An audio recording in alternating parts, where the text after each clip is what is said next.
Aabot sa 40,000 na kandidatura ang inaasahang matanggap ng COMELEC sa pag-arangkada ng COC filing period sa Lunes. Ang mga paghanda para dito, alamin sa ating balitang A to Z.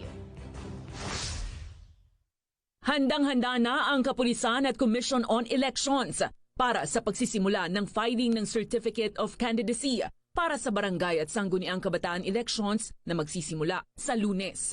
Ang Quezon City Police District nag-iensayo na sa pagmumonitor ng mga lugar na pagdarausan ng COC filing sa pamamagitan ng pagpapalipad ng drone cameras. Barangay elections comes regularly sa atin at may mga templates na tayong sinusundan dyan. So sa ngayon naman, handang-handa na rin tayo dahil matagal na rin namin pinaghandaan yan together with the COMELEC. Magsisimula sa Lunes ng madaling araw ang COMELEC Gone Ban at mas paiigtingin nila ang mga COMELEC checkpoints sa pamamagitan ng dagdag na mga tauhan.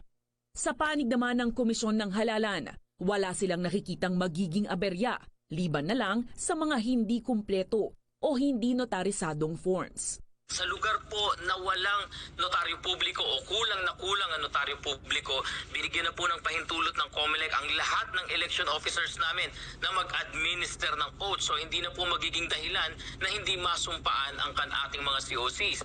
Paalala naman ng COMELEC para sa mga kandidato ng EMBO barangays na dating sakop ng Makati City na maaari na silang mag-file sa Taguig Convention Center. Sa 10 barangay na nalipat from Makati City to Taguig City, hindi na po kayo magpa-file sa COMELEC office po dyan sa Makati. Kung hindi po sa Taguig COMELEC office po kayo magpa-file at sa August 28 to September 2 po, nandun po sila sa Taguig Convention Center. Samantala tungkol naman sa posibleng special elections para sa nabakanteng posisyon ni Arnulfo Teves Jr., ayon sa COMELEC, babase sila sa magiging resulta ng BSKE sa Negros Oriental.